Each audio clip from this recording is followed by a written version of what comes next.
আজকের ভূতের গল্প খুবই ভয়ঙ্কর হবে। চলুন শুরু করি। ঘুমাতে যাওয়ার আগে মশারি টাঙাচ্ছে নিবিড়। রাত তখন 1টা। মশারির শেষ মাথাটা লাগাতে যাবে, ঠিক সেই মুহূর্তে সে কিছু একটার গন্ধ পেল। গন্ধটা তার পরিচিত। এটা তো রক্তের গন্ধ। গন্ধটা রুমের ভিতর থেকেই আসছে, কিন্তু এই গন্ধটা এত তীব্রভাবে আসছে কিভাবে? তাও আবার রুম থেকেই। মেডিকেল কলেজের স্টুডেন্ট নিবিড়। সবেমাত্র ডাক্তারি করতে শুরু করেছে সে। কলেজের হোস্টেলেই তার বাসভবন। একটা রুমের মধ্যে 2 জন থাকে ওরা, নিবিড় আর 2 ইয়ারের একজন সিনিয়র বড় ভাই হোসেন ভাই। ওদের রুম এক হলেও রুমের মাঝ বরাবর বড় একটা পর্দা টাঙানো। এটা হোসেন ভাই টাঙিয়েছে নিজেদের প্রাইভেসি মেইনটেইন করার জন্য। হোসেন ভাইটা খুবই অদ্ভুত। কখনোই নিবিড়ের সাথে কথা বলার চেষ্টা অবধিও করেনি। মাঝে মাঝে সামনে পড়ে গেলে ভদ্রতার খাতিরে নিবিড়ই সালাম দেয়। বড় ভাই দেখেও না দেখার ভান করে কোনো মতে সালামের উত্তর নিয়ে ওকে এড়িয়ে যায়। হোস্টেলের অন্য সবার কাছ থেকে জেনেছে যে হোসেন ভাইয়ের সাথে কখনোই কেউ রুম শেয়ার করে 2 মাসের বেশি টিকতে পারেনি। কখনো কখনো 1 মাসই টেকা দেয়। কারণ জানতে চায় নিবিড়, কিন্তু জানতে চাইলে কেউ স্পষ্ট বলতে পারে না যে এর কারণ কি। তাদের মনে নেই কেন তারা ওই ঘর ছেড়ে এসেছে। হোসেন ভাইয়ের সাথে রুম শেয়ার করার প্রায় 1 মাস হয়ে গিয়েছে নিবিড়ের। এখনো অবধি তার একবারের জন্য মনে হয়নি রুম ছাড়ার কথা। রুমের পরিবেশটা দারুণ, তাই আর কি। রক্তের গন্ধটা তীব্র হয়ে যাচ্ছে। গন্ধটা হোসেন ভাইয়ের ওদিক থেকে আসছে। কিছুটা সংকোচবোধ হয়ে নিবিড় হাসতে হাসতে পা বাড়াচ্ছে ওদিকে। যতই পা বাড়াচ্ছে ততই গন্ধ তীব্র থেকে তীব্রতর হয়ে উঠছে। নিবিড় আর ওই গন্ধের মাঝে ব্যবধান শুধুই একটা পর্দার। পর্দা সরালেই হোসেন ভাইয়ের ওপাশ। পর্দা সরাতে যাবে ঠিক সেই মুহূর্তে হোসেন ভাইয়ের আওয়াজ কানে এলো তার। What are you trying to do man? How dare you to do this? নিবিড়কে কিছু বলার সুযোগ না দিয়েই হোসেন ভাই বললেন, never ever try to do this again. Stay in your side. Do not try to ruin my privacy. Hossain ভাইয়ের কথাগুলো ছিল কিছুটা এমন যেন আমি তার ওপাশে কখনোই যাওয়ার চেষ্টা না করি, ওনার গোপনীয়তা ভাঙার চেষ্টা না করে নিজের এদিকেই যেন থাকে। যতদূর শুনেছি হোসেন ভাই ইংরেজি মিডিয়ামের স্টুডেন্ট। সেই বিষাদেই অনার্গল ইংরেজি বলেন তিনি। হোসেন ভাইয়ের চোখে সংকোচ, যেন কেউ তার গোপন রহস্য জেনে যাচ্ছিল। আমি কিছু না বলে এসে নিজের খাটে শুয়ে পড়লাম। ফোন চালাতে চালাতে কখন যে ঘুমিয়ে পড়েছিলাম টের পাইনি। গভীর রাতে হঠাৎ করে ঘুম ভেঙে যায় নিবিড়ের। এক্ষুনি বাথরুমে যেতে হবে তার। ফোনের ফ্ল্যাশ লাইট অন করে আড়মোড়া ভাঙতে ভাঙতে সে বিছানা থেকে নামতে যায়। হঠাৎ করেই কান্নার আওয়াজ শুনতে পায় নিবিড়। আওয়াজটা হোসেন ভাইয়ের ওদিক থেকে আসছে। আস্তে আস্তে যেন আওয়াজটা পুরো ঘরে ধ্বনিত হচ্ছে। আরেকটু খেয়াল করি সে রাতের সেই রক্তের গন্ধটা পায়। না, মনের ভুল না, সত্যিই রক্তের গন্ধ। আর সেই গন্ধটা এবারও হোসেন ভাইয়ের ওদিক থেকেই আসছে। এক প্রকার সন্দেহ হতে লাগে নিবিড়ের, কি থাকতে পারে ওই পর্দার আড়ালে। সাথে কান্নার আওয়াজ। মেইলি গালা তো মনে হচ্ছে না, তবে কি হোসেন ভাই কান্না করছে ভাবতে থাকে নিবিড়। হোসেন ভাই, হোসেন ভাই, কি হয়েছে আপনার? কোনো সমস্যা? হোসেন ভাইকে ডাকতে থাকে নিবিড়। নিবিড়ের ডাক শুনে কান্নার আওয়াজ থেমে যায়। পর্দার আড়াল থেকে বেরিয়ে আসে হোসেন ভাই। কি হয়েছে? Why are you shouting? এত রাত হয়েছে, তুমি কি ঘুমাও না? সমস্যাটা কি তোমার? আমি বলছি না আমাকে বিরক্ত করবে না? Why don't you get it? একের পর এক প্রশ্ন ছুড়ে যাচ্ছে হোসেন ভাই। বরাবরের মতো নিবিড়কে কিছু বলার সুযোগ অবধি দিচ্ছে না। না মানে, আসলে আমি বাথরুমে যাওয়ার জন্য উঠেছিলাম আর তারপর কান্নার আওয়াজ। হোসেন ভাই, আপনার কি কোনো সমস্যা হয়েছে? কাঁদছিলেন কেন আপনি? কান্নার আওয়াজ? তুমি কান্নার আওয়াজ পেয়েছ? হ্যাঁ, স্পষ্ট। আচ্ছা, ওই আসলে আমি মুভি দেখছিলাম, সো ওটারই হবে। ইমোশনাল মুভি ছিল, অ্যান্ড ইউ নো। আমতা আমতা করে কথাগুলো বলে যাচ্ছিল হোসেন ভাই, কিন্তু নিবিড় খুব ভালো বুঝতে পেরেছে ওটা কোনো মুভির অ্যাক্টরের কান্নার আওয়াজ ছিল না। নিবিড় হোসেন ভাইকে তার সন্দেহের বিষয়টা বুঝতে না দিয়ে বলল, আচ্ছা ভাই, ঠিক আছে, মনে কিছু নিয়েন না, আমি বুঝতে পারছি, আপনি দেখেন মুভি, আমি ঘুমাতে যাই। বলেই নিবিড় তার খাটে গিয়ে শুয়ে পড়ল। না, বিষয়টা কিছুতেই মাথা থেকে বের হচ্ছে না। সন্দেহ রয়েই গেল। রক্তের গন্ধ, কান্নার আওয়াজ সব মিলে নিবিড় কিছুতেই তার অঙ্ক মিলাতে পারছে না। সবটাই যেন রহস্যময়। চিন্তা দূর করতে ফোন হাতে নিতেই সে দেখে ঘড়িতে এখন প্রায় 4টা বাজে। ফোন রেখে ঘুমিয়ে পড়ে নিবিড়। পরদিন সকালে ক্লাস শুরুর আগেই মুবিন ভাইয়ের রুমে যায় নিবিড়। আসসালামু আলাইকুম ভাই। ওয়ালাইকুম আসসালাম। আরে নিবিড় যে, কেমন আছো? বেশ কয়েকদিন পর এলে, তোমার কোনো অসুবিধা হচ্ছে না তো? না মুবিন ভাই, আপনি থাকতে আবার কেমন অসুবিধা? আমি ভালো আছি ভাই, আপনি কেমন আছেন? আছি আলহামদুলিল্লাহ। ভাই, কয়েকটা কথা জিজ্ঞেস করার ছিল। হ্যাঁ তো কর, সমস্যা নেই। বল, কি প্রশ্ন? ভাই, আমার যে রুমমেট হোসেন ভাই, আপনি তো ওনার ক্লাসমেট, ওনার কি কিছু হইছে? মানে কোনো সমস্যা? আপনি কিছু জানেন? তুমি হঠাৎ হোসেনের কথা তুললে যে, কোনো সমস্যা হইছে নাকি? না ভাই, সমস্যা না। আসলে কাল রাতে কান্নার আওয়াজ পেলাম, মনে হলো হোসেন ভাই কান্না করছিল। আর আসলে হোসেন আমার শুধু ক্লাসমেট না, খুব ভালো বন্ধু। হোসেনের একটা অতীত আছে ভাই। ইরা ছিল হোসেনের প্রথম ভালোবাসা। দুইজনই একসাথে কলেজ শেষ করে এই মেডিকেলে এসেছিল। সব কিছুই ভালো চলছিল। তারপর একদিন হঠাৎ একটা অ্যাক্সিডেন্ট। তারপর মুবিন ভাই একটা দীর্ঘশ্বাস ফেলে আবার শুরু করলেন। সেই অ্যাক্সিডেন্টে মারা যায় ইরা। সেই থেকে হোসেনটাও চুপচাপ হয়ে গেল, পড়াশোনায় অমনোযোগী হয়ে গেল। কোনো মতে পাশ করে গিয়েছিল সেমিস্টার। চঞ্চল ছিল বন্ধু আমার, প্রায় ওকে কাঁদতে দেখেছি। বড্ড ভালোবাসত ও ইরাকে। আজও আমার চোখে ভাসে হোসেনের আর্তনাদ। সেদিন ইরাকে কবর দেওয়ার পর হোসেন সারা রাত কবরের পাশে বসে কান্না করছে, যেন ওর মনে কোনো ভয়ই ছিল না। ছিল শুধু দুঃখ, যন্ত্রণা, মন ভাঙা কষ্ট আর চোখ ভরা জল। আগে আমরা একসাথে থাকতাম, হোসেনের কথাতেই ওকে একা সময় কাটাতে দিয়েছি আমি। কিন্তু আমি ছেড়ে দিলেও হোস্টেল কর্তৃপক্ষ ছাড়েনি।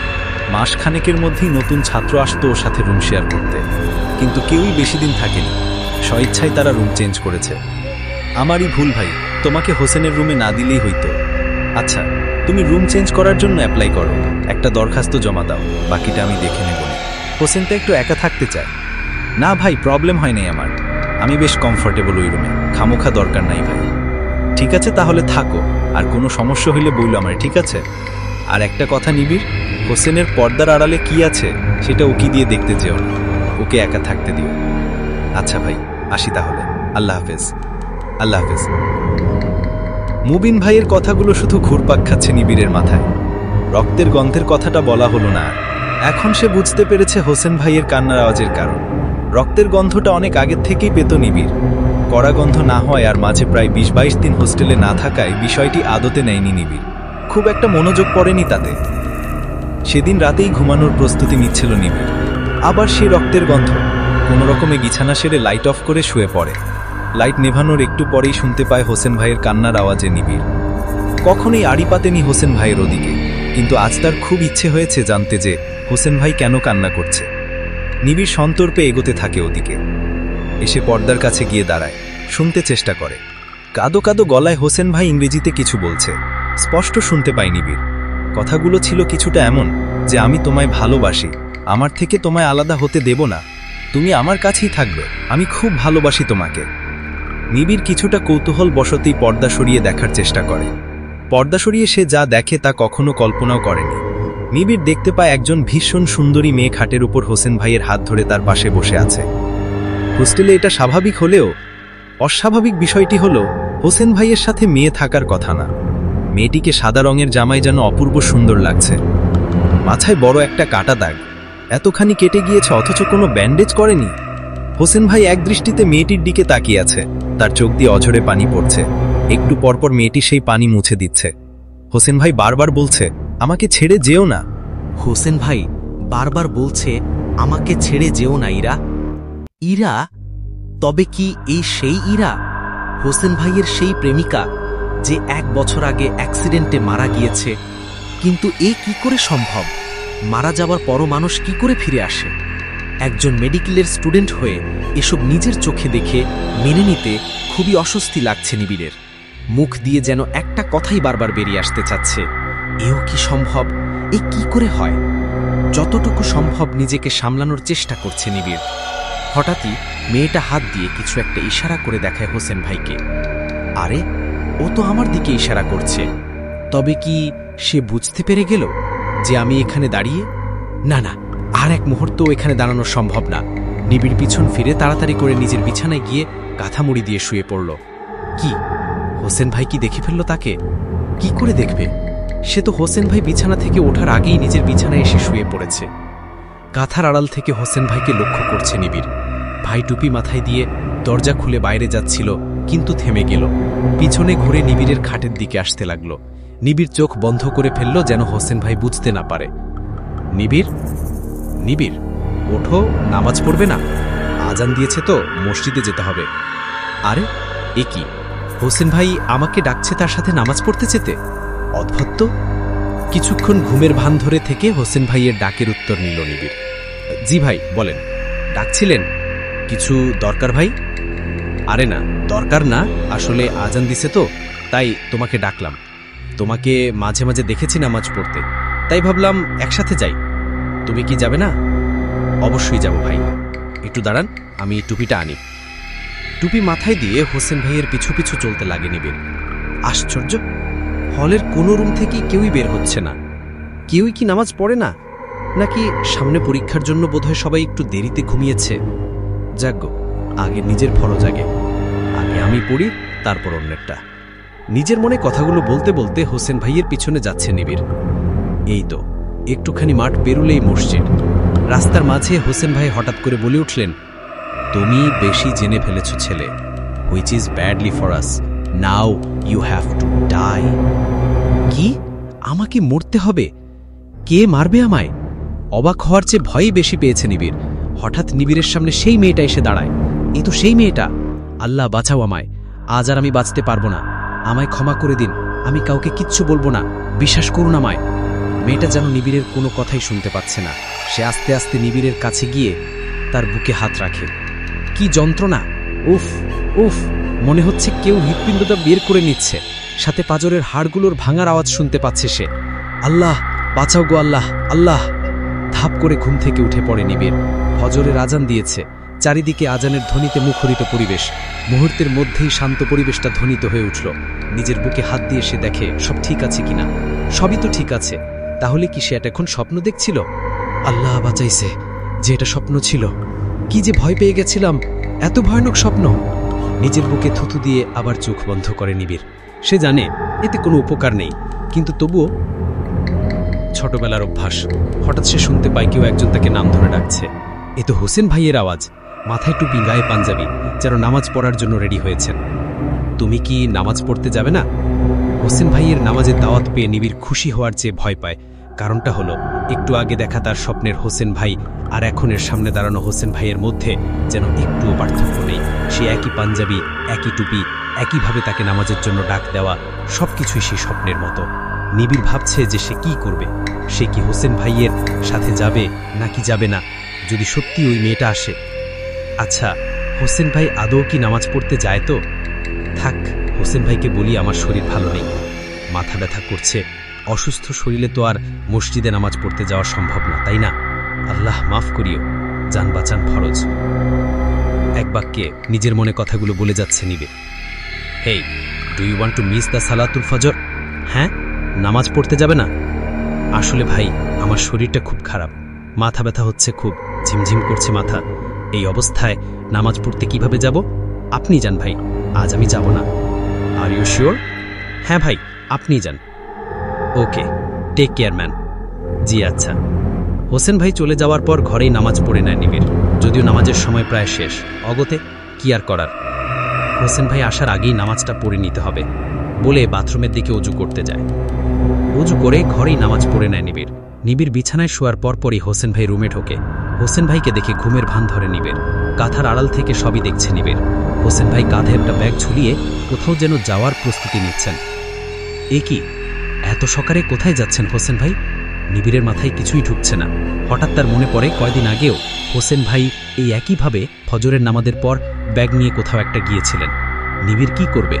সে কি হোসেন ভাইয়ের পিছু নেবে নাকি তাকে যেতে দেবে? দোটানায় পড়ে যায় নিবিড়। না, সে যাবেই। হোসেন ভাই রুম থেকে বের হওয়ার সাথে সাথে নিবিড় বিছানা ছেড়ে উঠে দাঁড়ায়। সে জানবে হোসেন ভাই এত সকালে কোথায় যান। নিবিড় হোসেন ভাইয়ের পিছু পিছু যেতে লাগে, কিন্তু খুবই ধীরে ধীরে, যেন হোসেন ভাই টের না পায়। যেতে যেতে নিবিড় দেখতে পায় হোসেন ভাই মেডিকেলের নিষিদ্ধ একটা জায়গায় যাচ্ছে। সেখানে একটা বড় রুমের মধ্যে ঢুকে যায় হোসেন ভাই। আরে, এ তো মর্গ। এখানে হোসেন ভাইয়ের কি দরকার, তাও আবার এত সকালে? কিছুই বুঝতে পারছে না নিবিড়। সে হোসেন ভাইয়ের পিছেই আছে। মর্গের মধ্যে গিয়ে হোসেন ভাই একটা কেবিন খোলে। এ কি, হোসেন ভাই লাশের কেবিন খুললেন কেন? কার লাশ ওটা? অবাক হয়ে ভাবতে থাকে নিবিড়। হোসেন ভাই লাশটাকে দেখে কান্নায় ভেঙে পড়েন। কাঁদতে কাঁদতে হোসেন ভাই বলে, আমায় ক্ষমা করে দাও, আমার জন্যই আজ তুমি আমার সাথে নেই, কিন্তু আমি তোমায় ঠিক ফিরিয়ে আনবো। I will bring you back to me. আমি তোমায় কবরে থাকতে দেইনি, যেভাবে তোমার আত্মা আমি ফিরিয়ে এনেছি ঠিক একইভাবে তোমায় এই শরীরেও ফিরিয়ে আনবো। This time I won't fail. তুমি দেখে নিও, আজ রাতেই আমি তোমায় ফিরিয়ে আনবো। কথাগুলো বলে হোসেন ভাই বাইরে আসতে লাগে। তাকে দেখে আড়ালে লুকিয়ে পড়ে নিবিড়। হোসেন ভাই চলে যাওয়ার পর সেই ঘরে ঢুকে নিবিড়। শরীর জমানো ঠান্ডা ঘরটায় লাশগুলো টাচা রাখতেই তার এই ব্যবস্থা। যে কেবিনটা হোসেন ভাই খুলেছিল, লাশের ওই কেবিনটা খুলে যা দেখতে পায় তা দেখে একটু অবাক হয়নি নিবিড়, কারণ ও আন্দাজ করেছিল এটা ইরারই লাশ হবে। হ্যাঁ, একদম ঠিক ধরেছি আমি, এটা ইরার লাশ। ওই দিন রাতে যাকে দেখেছিলাম, তার মানে হোসেন ভাই ইরাকে কবরে থাকতে দেয়নি, লাশ তুলে এনে এখানে রেখে দিয়েছে। কিন্তু হোসেন ভাই এগুলো কি বলছিলেন? আত্মা ফিরিয়ে এনেছে, আবার ফিরিয়ে আনবে, এসব কেন বলছিলেন তিনি? এই সবের উত্তর পাবো আজ রাতে। কিন্তু কি করবে হোসেন ভাই? উফ, সবটাই এলোমেলো লাগছে। ধুর, এত ভাবা যায়? ওহ নো, 7টা বাজে, ক্লাসে যেতে হবে তো। এখনো অবধি নাওয়া খাওয়া কিছুই তো হয়নি। নিজের ঘড়ির দিকে এক নজর তাকিয়ে লাশ ঘর থেকে বেরিয়ে যায় নিবিড়। হোস্টেল রুমে ফিরতেই হোসেন ভাইয়ের সামনে পড়ে নিবিড়। তোমার না শরীর খারাপ? You said you are sick. তো এত সকালে কোথায় গিয়েছিলে? না, আসলে শরীর খারাপ লাগছিল, এই জন্য একটু বাইরে গিয়েছিলাম, এখন ভালো লাগছে। নিজেই গিয়েছিলে নাকি কার সাথে?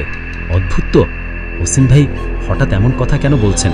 আরে, এ কি ভয় পেলে নাকি? দেখে মনে হচ্ছে কিছু লুকোচ্ছ। হা হা হা, রিল্যাক্স ম্যান, ইটস ওকে, আমি তো এমনিই জিজ্ঞেস করেছি। তোমাকে দেখে মনে হচ্ছে তাড়ায় আছো, কোথাও যাবে নাকি? হ্যাঁ ভাই, ক্লাসে যেতে হবে। আর আমি ভয় পাবো কেন?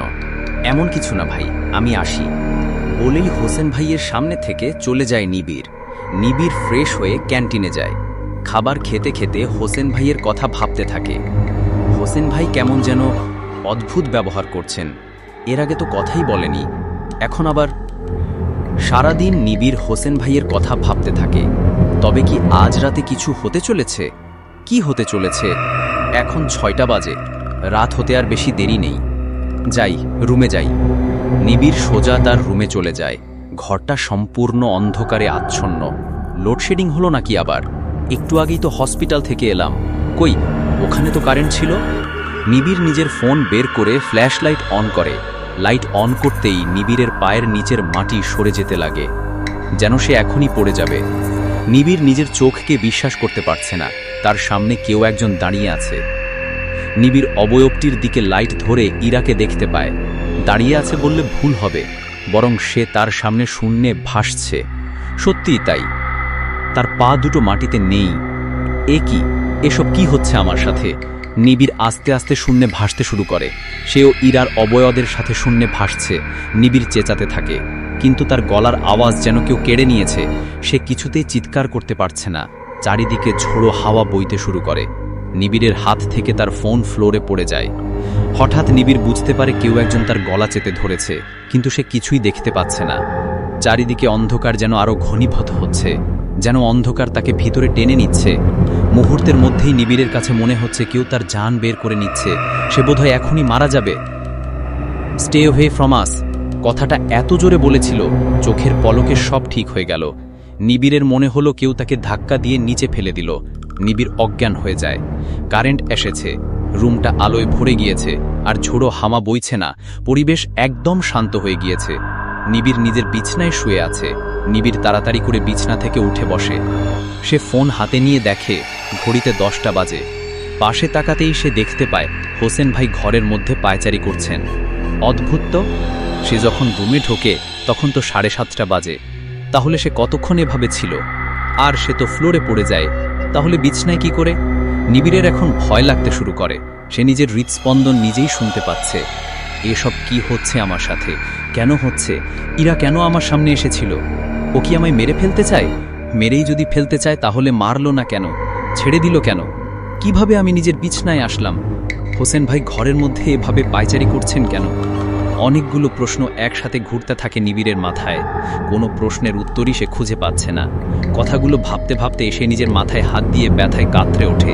সে বুঝতে পারে সে মাথায় আঘাত পেয়েছে। আহ! তার আওয়াজ শুনে এগিয়ে আসে হোসেন ভাই। Your all right? How are you feeling now? আমি ঠিক আছি ভাই, কিন্তু আমি বিছনায় কি করে? তুমি বাথরুমে অজ্ঞান হয়ে পড়েছিলে, আমি এনে তোমায় বিছনায় শুয়ে দিয়েছি। তুমি অজ্ঞান হয়ে গেলে কিভাবে? আমি বাথরুমে ছিলাম, কিন্তু আমি তো ফ্লোরে, আর ওই মেয়েটা শূন্যে ভাসছিল, আর তারপর আমিও শূন্যে ভাসছিলাম। তারপর কি সব বলছো? মানুষ শূন্যে ভাসতে পারে নাকি? আর কোন মেয়ে? আমি তো কোনো মেয়েকে দেখিনি। তুমি ভুল দেখেছ নিবিড়।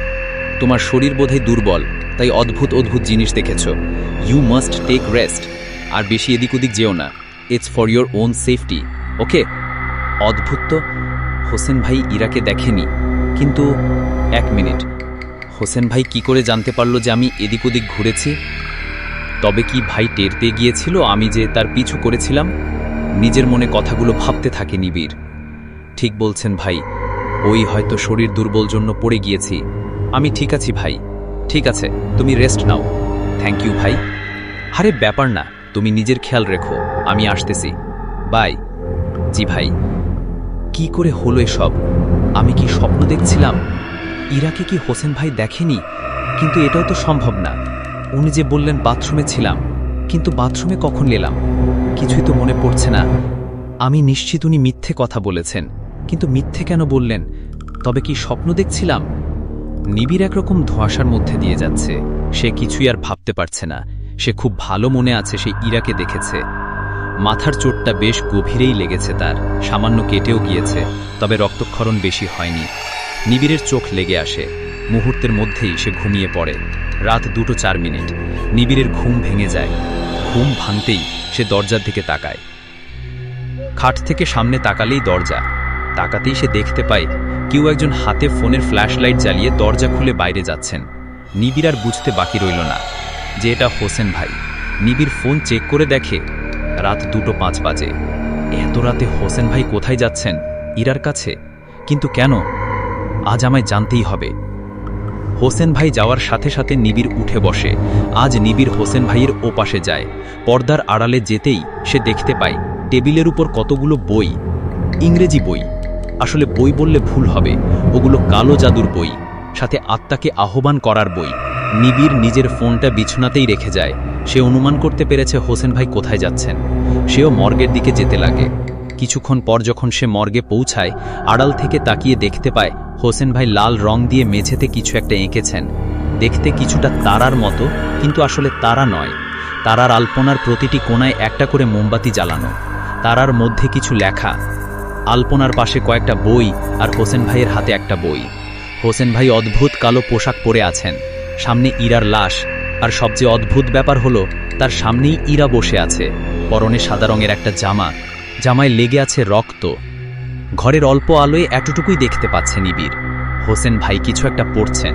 ভাষাটা অজানা, বাংলা বা ইংরেজি না, এ যেন অন্য গ্রহের একটি ভাষা। নিবিড় কিছুই বুঝতে পারছে না, শুধু এইটুকুই বোঝা যাচ্ছে, give her back to me. একটু পরপর হোসেন ভাই এই কথাটাই বলছেন। কাকে ফেরত চাইছেন হোসেন ভাই? ইরাকে? কিন্তু উনি তো মারা গেছেন। তার মানে হোসেন ভাই পুনরায় শরীরে আত্মা প্রবেশ করানোর চেষ্টা করছেন। খুবই অদ্ভুত। আমি আমার জীবনে এমন কিছু এর আগে কখনোই দেখিনি। হোসেন ভাই কথা বন্ধ করে হাতে একটা ঢালালো ছুরি নেন। নিজের হাতের মাঝ বরাবর রেখে সজোরে একটা টান মারেন। মুহূর্তেই হাত দিয়ে ঝরঝর করে রক্ত পড়তে থাকে ওই তারার মধ্যে। আমি এবার হারব না ইরা, এবার কোনো ভুল হয়নি।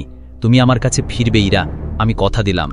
হঠাৎ কেউ একজন নিবিড়ের কাঁধে হাত রাখে। সে অনুভব করতে পারে ঠান্ডা হাতের স্পর্শ। ভয়ে সে পিছনে ফিরতে পারছে না। হাতটা যেন শরীরের ভিতর ঢুকে যাচ্ছে। নিবিড় কিছুটা সাহস জুগিয়ে পিছনে ফিরে তাকিয়ে ইরাকে দেখতে পায়। ইরা বললে ভুল হবে, বরং ইরার আত্মাকে। নিবিড় ভয় পেয়ে কয়েক পা পেছনে চলে যায়। হোসেন ভাইয়ের সামনে পড়ে যায় সে। সাথে সাথে হোসেন ভাই এগিয়ে এসে নিবিড়ের কলার ধরে রাগান্বিতভাবে বলতে থাকে, I had told you to stay away from me. Why did you come here? What's your problem? তোমার এত বড় সাহস হলো কিভাবে? কেন এসেছো তুমি এখানে? কি চাই তোমার? আমি ছেড়ে দিন ভাই, আমি কোনো উদ্দেশ্য নিয়ে আসিনি। কিন্তু বিশ্বাস করেন ভাই, সন্ধে আমি এই মেয়েটাকেই দেখেছিলাম। আমি ভুল দেখিনি। আমি বাথরুমে পড়ে যাইনি, এই মেয়েটা আমায় ফেলে দিয়েছিল ফ্লোরে। নিবিড় ইরার লাশের দিকে ইশারা করে দেখায়। সাইলেন্ট, একদম চুপ, একটুও শব্দ করবে না। আমি সবই জানি। ও ইরা, আমি জানি ওই তোমায় ধাক্কা দিয়েছিল। আমি গিয়ে তোমায় ফ্লোরে পড়া অবস্থায় পেয়েছি। ইরা সেখানেই দাঁড়িয়েছিল, ঠিক তোমার পাশে। তুমিও কি দেখে ফেলেছ? ও তোমায় বাঁচতে দিতে চায়নি। কিন্তু আমি আটকেছি। You should thank me man. কিন্তু ভাই, আমি তো ওনার বা আপনার কোনো ক্ষতি করিনি, তাহলে কেন? এটা ঠিক যে কোনো ক্ষতি করনি, কিন্তু তুমি অনেক কিছুই জেনে গিয়েছো। তুমি সবাইকে বলে দেবে না? বিশ্বাস করুন, আমি কাউকে বলবো না। আমার উপর ভরসা করতে পারেন আপনি। কিন্তু আপনি এসব কি করছিলেন? হোসেন ভাই দীর্ঘ একটা নিঃশ্বাস ফেলে বলতে শুরু করে, ইরাকে আমি খুব ভালোবাসি। ওর সাথে আমার 8 বছরের সম্পর্ক। আমরা ক্লাস 1 থেকে একসাথে আছি। তুমি নিশ্চয়ই অনেক কিছু শুনেছ। এটাও নিশ্চয়ই শুনেছ যে ইরার অ্যাক্সিডেন্ট। হ্যাঁ, আমি শুনেছি মুবিন ভাইয়ের থেকে। আমি ইরাকে যেতে দিতে পারিনি নিবিড়। সবাই ওকে কবর দিয়ে চলে এসেছিল, কিন্তু আমি পারিনি। সবাই চলে যাওয়ার পর আমি ওকে কবর খুঁড়ে বের করে এখানে এনে রাখি। আজ এত দিন হলো আমি ওকে আমার কাছেই রেখেছি। ওকে আমি খুব বেশি ভালোবাসি। অনেকবার চেষ্টা করে আমি ব্যর্থ। অনেক চেষ্টা করেও এতদিনে আমি ইরাকে বাঁচিয়ে তুলতে পারিনি।